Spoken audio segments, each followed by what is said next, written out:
welcome. I'm Heath Albritton alongside Justin Lee. Yeah, I'm excited to be here. It's going to be good. Kind of get to know us and who we are, how we do business. We're going to talk all things mortgage. We're going to try to cover everything, Justin. So, Loans for home. Loans for home.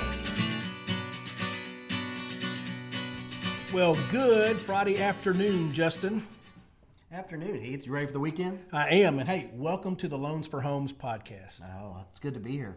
It is. It's a Friday afternoon. It's, after having rain all week, the weather is good. Sun is shining. So, hey, it's fall, y'all.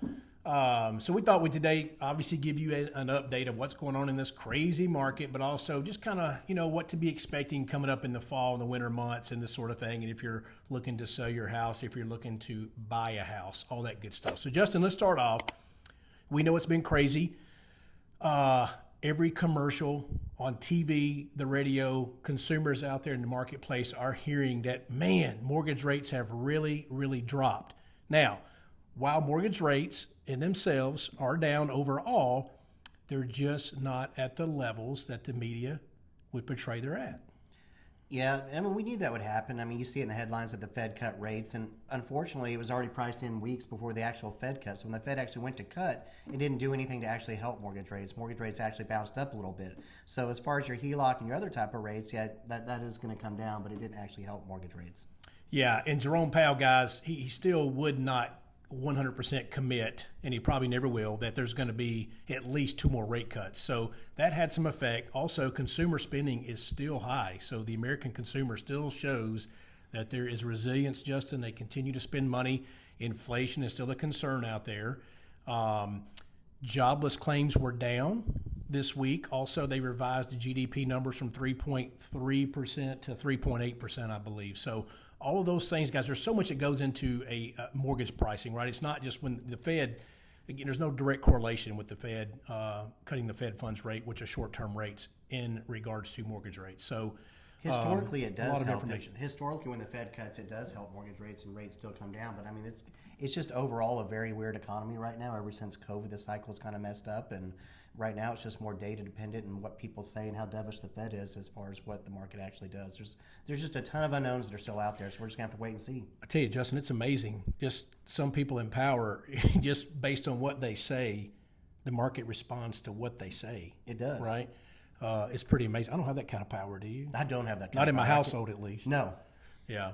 So just keep that in mind, guys. I mean, rates, again, still historically, yes, they are good, right? But we just not have dipped down below that 6% threshold for all products out there. Can we get government loans like a VA, FHA, USDA below 6? 100%. So we're still hovering overall in that low to mid 6 range. And we're just waiting on that sub 6 level. And I think it's right around the corner. It's just going to take a little longer than we had hoped for.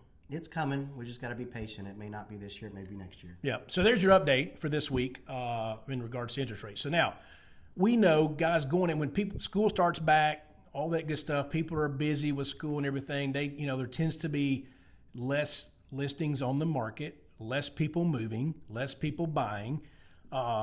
So if you're in that market right now to sell and buy a house, it's still a good time. It really is. You have less competition when you're buying. I think it's a great time to buy. This may be the best time of the year to buy because there isn't that competition out there. Normally the rates are lower towards the end of the year.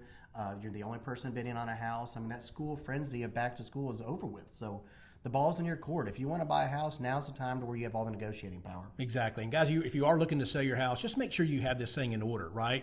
If you need to paint, clean, declutter, stage, whatever you need to do to make your house that much better than the guy down the street, now's the time to do it. So you want to position. I mean, right now, most people have to sell their current house or want to sell their current house before they buy the next one, right? They want to move the equity over. So position yourself to make your home be the best one on the market so you can get it sold and do that.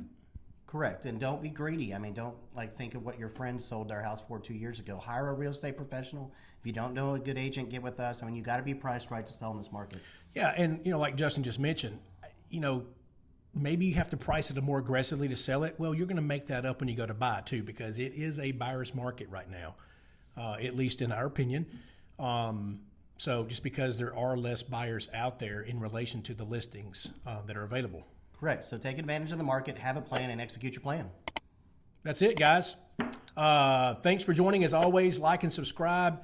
Give us a call if we can help with any questions. 615-347-0578. 865-406-8486. Get ready for fall, y'all. And we'll see you next week.